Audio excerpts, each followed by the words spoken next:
Casebook of Gregory Hood.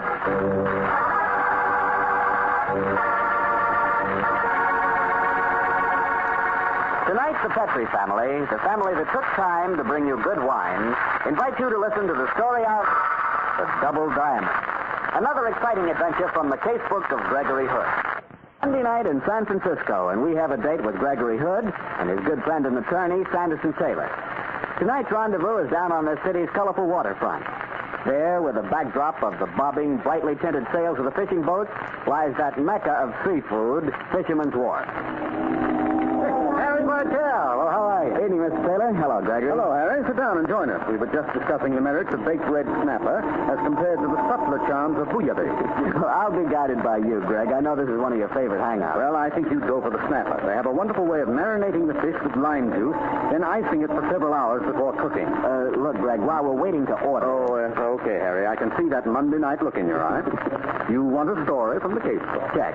Well, this particular adventure happened in February last. I had to go to New York to look over a collection of wonderful Gobelin tapestries that had just arrived from Europe. Sandy was afraid he might miss some fun, so he decided to come with me. Don't you believe it, Harry? I went along because I'm Greg's attorney, and I'm scared of his making a deal without me there to advise him. But go on, Greg. Well, whatever Sandy's motives were, we found ourselves sitting in the bar of the San Francisco airport, waiting for our plane to be called, and that's when the story really began. I remember as we sat there downing an extremely smooth sherry that I was in a singularly garrulous mood. You know, Sandy, there are only two things I dislike about airplane travel. Eh? What are they? First, they allow you to smoke nothing but cigarettes. This is the last chance I'll have to enjoy this magnificent outsized hunk of briar until we land at Chicago. Well, a fact that should make the other passengers very happy. Oh. What's your second piece? That you're not allowed to date the stewardesses. They're always extremely delectable. I get so lonely up there in the clouds. You do all right. Now, I'll tell you the one thing I do like about plane travel. And what's that? It assures me, for a few hours at least, that you'll keep out of trouble. Well, dullness is restful in very small doses. But for a steady diet, I really... Hey, Sandy, look at this. Well, it's just a paper napkin crumpled in the bar. Look a little closer. Somebody's drawn something on it in lipstick. Great Scott, it's quite a good likeness of a cobra's head. Yes, Sandy, which happens to be the Hood and Company crest. A very neat way of attracting my attention. And read on the other side. Let's see. Watch the Colonel. What do you suppose it means, sir? I don't know. It looks like beauty in distress, but there isn't a girl in the bar. I don't see any signs of a colonel either. There's nothing over a captain in uniform here. Oh, wait a minute, Sandy.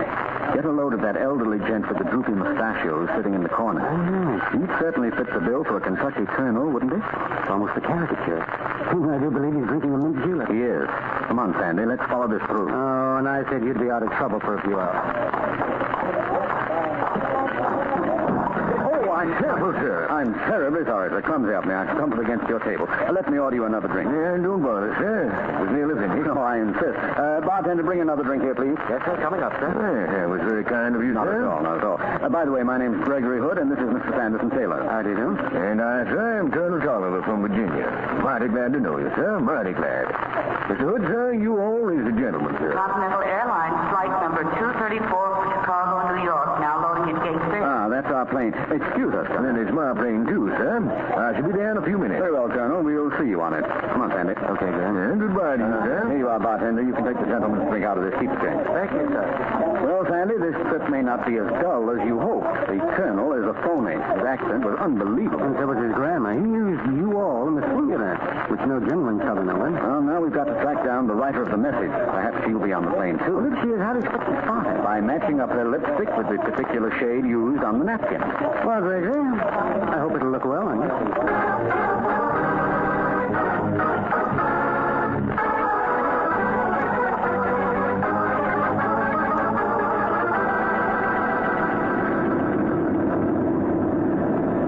Smooth flight, isn't it? Yes, sir. Look, Gregory, I've been watching the Colonel for over an hour now. Nothing's happened. Me, I'm getting sleepy. I've been watching more than the Colonel. Did you notice that girl sitting 3 seats behind us? Yes, even my tired old eyes spotted her. I also noticed that she was wearing quite a beautiful diamond pendant. Yes, it's a splendid specimen, too. The diamond, that is. And so's the girl. But the most interesting thing about her is The shade of lipstick? elementary, my dear Taylor. It's a little hard to gauge the exact tint from here. I think a closer examination is indicated. I won't be a moment. Oh, sure, yes, sir. Well, I'll see you.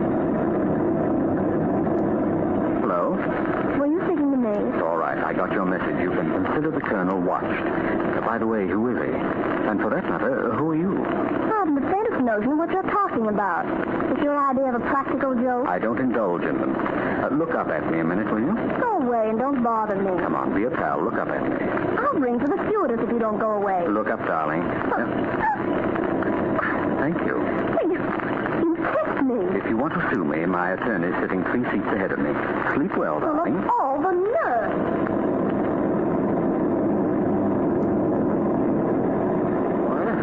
Back to soon, Greg? Don't tell me she repulsed. It's a funny thing. The girl pretended not to know me. Yet I'll swear her lipstick was the exact shade, which might prove nothing, of course. Well, we'll soon see. I wipe off this delightful artificial rosebud I just stole with the same napkin. So, how do they compare?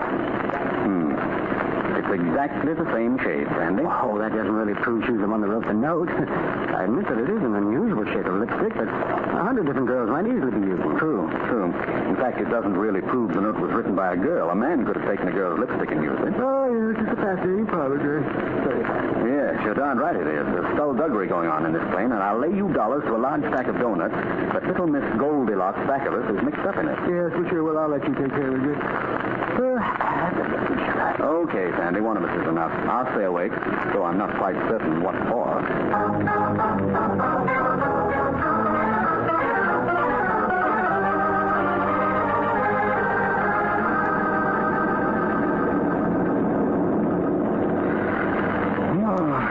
Mr. Hood. Please wake up, Mr. Hood. Oh, hello. Stewardess, don't tell me we're landing. No, Mr. Hood. But there's been trouble on the plane. Oh, really? I knew you were an amateur detective, and I hope you'd help me. Well, I'll do my best. What's happened? The girl sitting 3 seats behind you has been robbed as she slept. The honey-colored girl with the diamond pendant? Yes.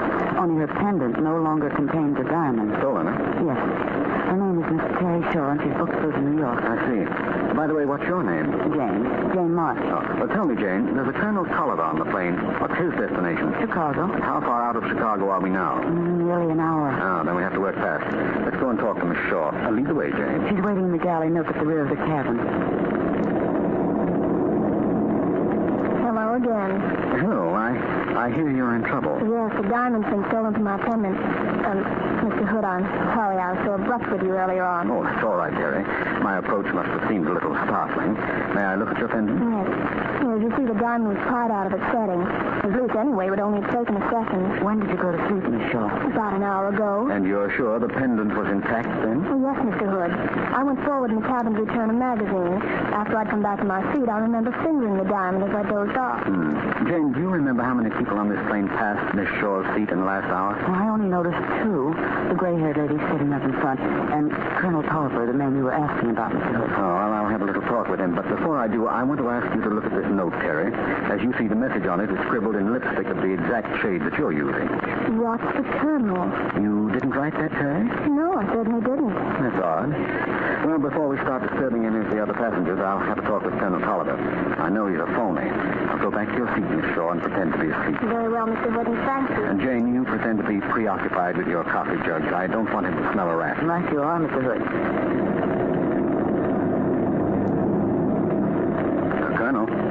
Colonel Tolliver. Did you address me, sir? Yes. Oh, it's Mr. Gregory Hood, my friend from the airport. Sit down, sir. I can't, Colonel. I need your help. My help, sir? A man's fainted in the restroom. I can't get him out by myself. I wonder if you'd come back there and give me a hand? Why, of course, sir. Colonel Tolliver, Virginia's never one to refuse a helping hand, sir. Thank you, Colonel. Here we are, Colonel. Poor fellow, I do hope that... Oh, there's no one here, sir. Just the 2 of us. It's cozier that way, Colonel. Mr. Hood, sir, this is an outrage. You all is no gentleman. And you all is no southerner. You all is a jewel thief. If I were a younger man, sir, I'd Skip it, and tell me where you've hidden the ice. I'll repeat, sir. If you're not going to play ball, you fugitive from Central Casting, I'm going to search you. As you pointed out, I'm younger than you all are, and I don't think you can do anything about it. Yes, I can, Hood. I've got a gun on me. Yeah, you're not very handy with that gun, are you? Thanks, I'll take care of it. Why do you wear a shoulder holster when you can't draw fast? What do you want, Hood? Goodbye, Virginia, Brooklyn, here I come. I want Miss Shaw's diamond. I don't know what you're talking about. Okay, reach up your hands. That's it. Now turn around. Now start your striptease, brother, and don't bother to get coy about it. Come on. Off with your coat and toss it back to me. There. Thanks. But somebody's going to teach you a lesson one of these days. I regard my schooling as adequate, thank you. Now the best. Okay, Hood. You win this time. Diamonds in the vest pocket. So it is. By the way, Colonel, what's your real name? John Joe. What an unusual moniker. What are you going to do, Hood? Return this diamond to Miss Shaw. The rest is up to her. Now I'll leave you to make yourself a little more presentable. I'll keep your revolver. Don't try and run away, will you? We're about 2 miles above the earth, you know. Beat it, Hood. The sense of humor doesn't appeal to me. Why, Colonel Tolliver, sir, you all is no gentleman.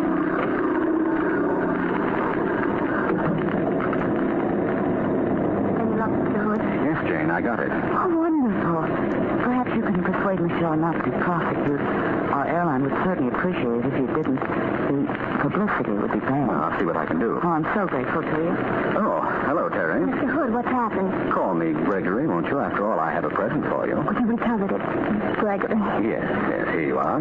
It was reposing in the vest pocket of the so-called Colonel Tolliver. You're sure it's the same stone? Of course I am. Gregory, I'm so grateful to you. Grateful enough not to prosecute the thief? Oh, I won't prosecute him. I've got the diamond back. That's all that matters. Good girl. I'll go and tell Jane that the fine name of Continental Airlines has been saved, and I'll let the Colonel know that he can stop trying to make a parachute out of his shirt. Gregory, how can I repay you? Well, Terry, I can think of an appropriate reward. Oh? What is it? Your lipstick still intrigues me, you know. Does it? Well, then, why not do something about it, Dad? Thanks, Terry. I rather think I will.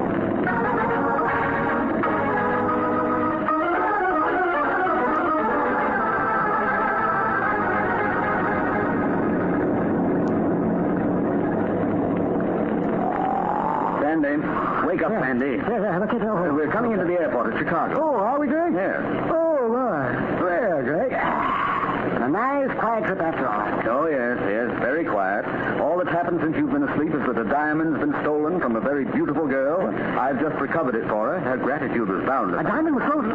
Oh, Greg, you're kidding. I'm perfectly serious. Well, tell me about it. Okay, and I'll start at the most interesting point. As you know, in my trade, I've had to develop a good eye for gems. And I'll swear by my old father's finest brandy that the diamond which I recovered is not the same stone as the one that was stolen. No? Sandy, this case has only just started.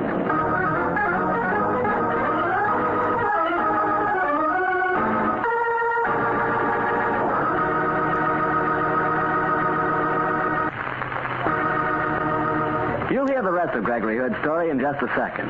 And right now is a swell time for me to tell everyone who enjoys good food how to make chicken taste even better. And that is, serve it with Petri California Sauterne. Ah, yes, a glass of Petri Sauterne and chicken fried till it's crispy and brown, or roasted with a savory stuffing.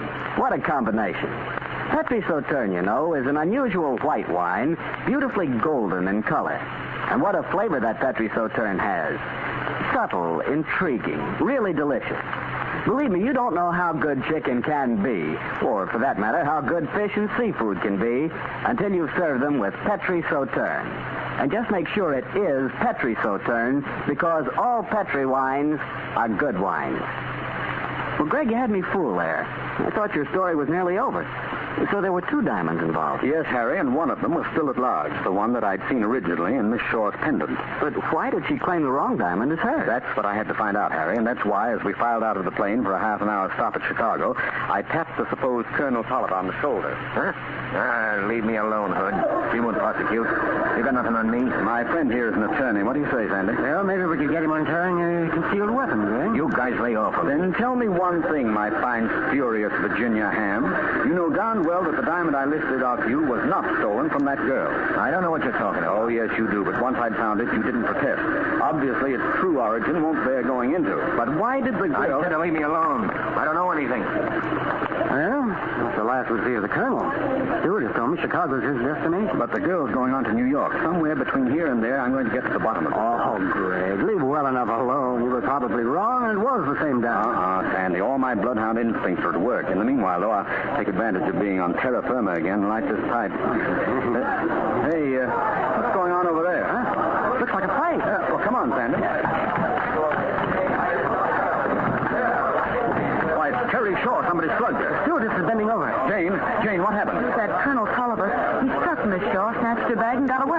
bag had the diamond in it. Let's see if we can catch him, Sandy. Another chance. There he goes, Greg. Off the fence and into a waiting car. All part of a prearranged plan, darn it. Let's get to a phone and call the police. Is she going to be all right, Jane? Yes, she's just fainted. Oh, well, look after her. We'll get to the nearest phone. Very well, Mrs. Wick. We've got to try and head him off, Sandy. Sure, but how? We haven't got the license number of the car. We don't even know what he looks like under those false whiskers. I know, but he must be a known criminal in Chicago. I wonder if... Sandy, we watched him at the airport bar in San Francisco. Which hand was he using to hold his glass? Which hand? Yeah. The right. Exactly. And yet his revolver was in a shoulder holster under the right armpit for the left hand. Ambidextrous, huh? Then you better let me get on that phone. Why? You know your methods, Greg. Find out what you need to know and ask the right guy. Okay. There's a lawyer friend of mine who knows every crook in Chicago. At this hour, I should find him at Joe the Angel City Hall Bar. Give me a nickel, Greg. What? This is Hood Company business.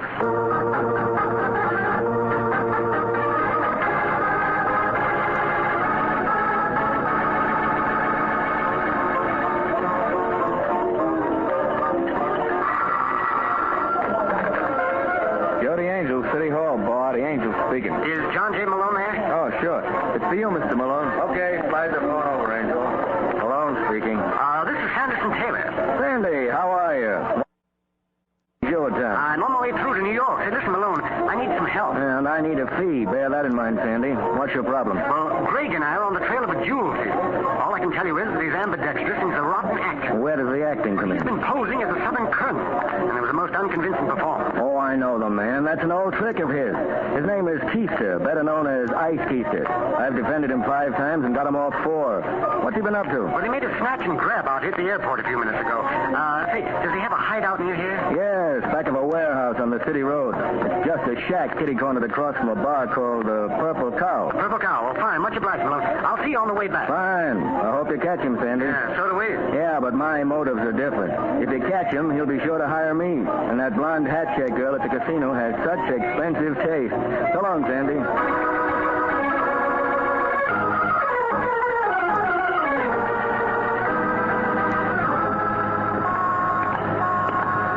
Well, there's the Purple Cow. And here's the warehouse. Malone said his hideout was at the back of it. Come on, then. You still have his revolver? Yes, now keep it handy. I'm afraid he'll feel a little frustrated when he sees us again. This must be the shack, then. Yes. No lights on. Maybe he's not coming here after all. He might have driven around to shake off anyone tailing him, and we've gotten here first. Could be. But don't take any chances. Come on.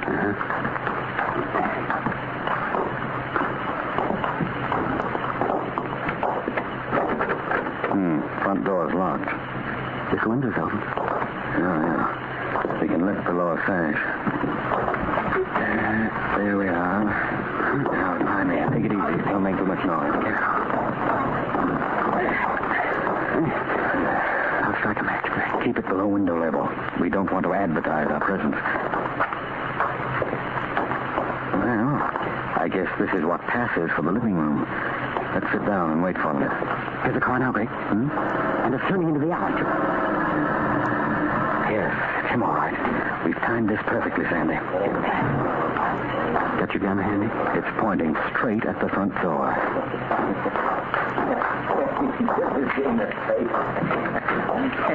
Much more, Jake. I mean, this Hood guy's feeling pretty darn stupid right now. He doesn't feel so bad, Colonel Ice Keister. Good. Up with your hands, you all. We're going to prefer charges this time, Keister. A little matter of assault at the airport. But for Pete's sake, how did you track me here? I have an overdeveloped bump of location. And now, boys, you can tell us the way to the nearest police station. And I'm sure you won't need a street guide to do it.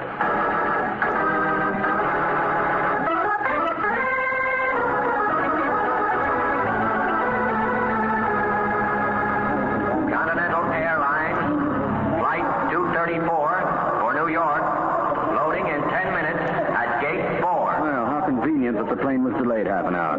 They might have gone off without us. As it is, we've time for a drink. What'll it be? Well, I'll have a glass of sherry. 2 dry sherries, please. Yes, sir. Hey, Greg, you still think there was another diamond? I know there was, Sandy. Where the heck is it? I wish I knew. Well, hello. Look who's coming in. Oh, well, house, Miss Shaw. Hello, Gregory. You really are wonderful. The stewardess tells me you got my purse back. Yes, Terry, and the diamond. Oh, do you care for a drink? We're not loading for 10 minutes. What are you having? Sherry. I'll have the same. Make that 3 sherries, please. Coming up. I feel it, Miss Shaw. That blow didn't do any visible damage. Well, I think I just fainted with fright. Well, I must say my chin's awfully sore. Oh, I'm glad you're all right, Terry. Oh, Sandra, do you have some tobacco? Yeah. In the midst of all this excitement, I've forgotten to have that pipe I promised myself. Have time for at least a third of a pipe full before we get on the plane. Before you light that monstrosity, I've got a reward to give you for getting my bag back. Can you have a moment, Mr. Taylor, please? Oh, do you mean? Yes, good. Aren't you afraid of shocking the barkeep, Terry? His back's turned. Gregory. Turn around, Sandy. This is interesting, Miss Shaw. Your lips might make a man forget almost anything, but I think it's a little odd that the girl I'm kissing should reach for the pipe in my breast pocket. What are you talking about, Greg? You'll soon see. I'll smoke that pipe now, at last. But Gregory... Yes? Well, No, don't worry, darling. The heat won't damage your diamond. Well, Greg, what do you mean? Look at the result of my fondness for outsized pipe bowls. See what's been hiding in here, Sandy?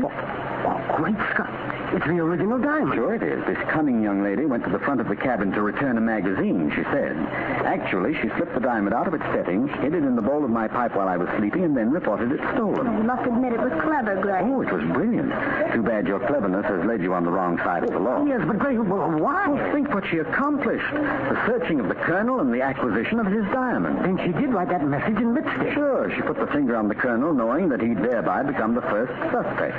The prettiest hijacking trick I've ever seen. I was rather proud of it. You knew that Keister was carrying the loot from San Francisco to Chicago, and you devised this plot whereby I, in person, should lift the loot from him and return it to you. Yes, but the original diamond, the one that she took out of her pendant and hid in your pipe while you were asleep. She knew that she'd intrigued me sufficiently to find an opportunity to get it back before I discovered it. Darn it, Greg, you've ruined a beautiful plan. Well, a young woman, in all my experience in law, I've never seen such complete self-possession. Well, you're an admitted thief. Have you no conscience? Absolutely none. What are you going to do, Greg? The original diamond is presumably yours. You may keep it here. The other diamond, the one I listed from Keister, I shall return to the San Francisco police. Doubtless they'll know where it came from. And what are you going to do about me? Sandy, you're my attorney. I imagine we can prosecute, can't we? Oh, yes, we can, but I know what happened. She'd simply say she'd made a mistake in identifying the jewel, smiled at the jury, crossed her legs a couple of times, and walk out. Here's your drink, folks. Oh, yes, thank you. Well, you asked me what I'm going to do with you, Terry. I'm neither a representative of the law or a moralist. But if you do get away with this, I warn you I shall be on your trail. Oh, sounds cozy. Crime really doesn't pay, darling. I'll make it my mission to prove that fact to you. Oh, conscientious, aren't you? In the meanwhile, I'm going to drink a toast to you. I pledge the good fortune which has presented me with such an ingenious and attractive criminal antagonist. It's been fun crossing swords with you. Thank you, sir. And I shall drink to return engagement, Gregory. And I shall drink to the amazing good fortune that has enabled Gregory Hood and Company to be successful when it's headed by a sentimental idiot. Amen to that, Sandy.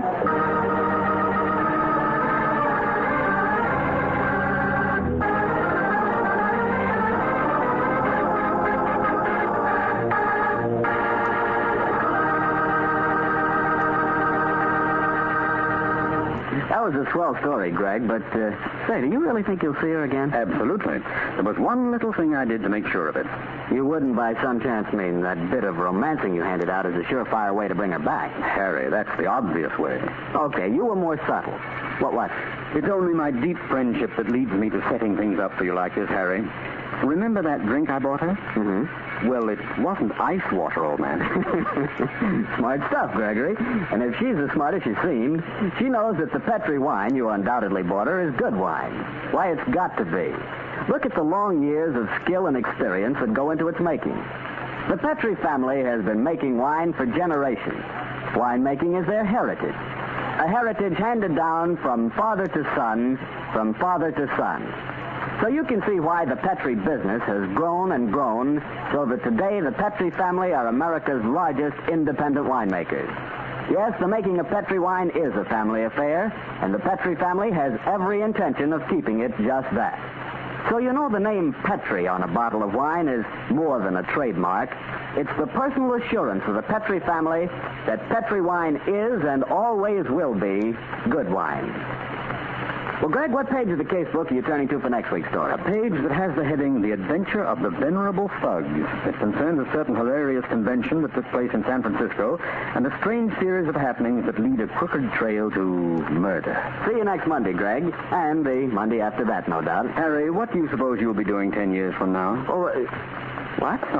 Oh, don't mind me. I was just musing about all the people who will have their dreams realized 10 years from now. You know, a college education for their children, or a new home, or maybe a trip abroad. A rich uncle. Exactly, Harry. A rich Uncle Sam who's going to pay them $4 for every $3 they put into savings bonds today.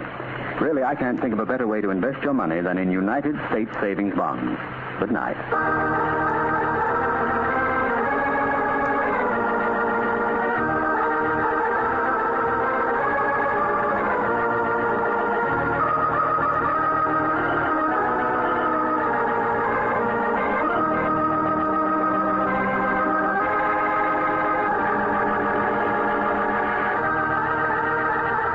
The Casebook of Gregory Hood is written by Dennis Green and Anthony Boucher. Original music composed and played by Dean Fossler. Gail Gordon plays the part of Gregory Hood, and Sanderson Taylor is played by Howard McNear.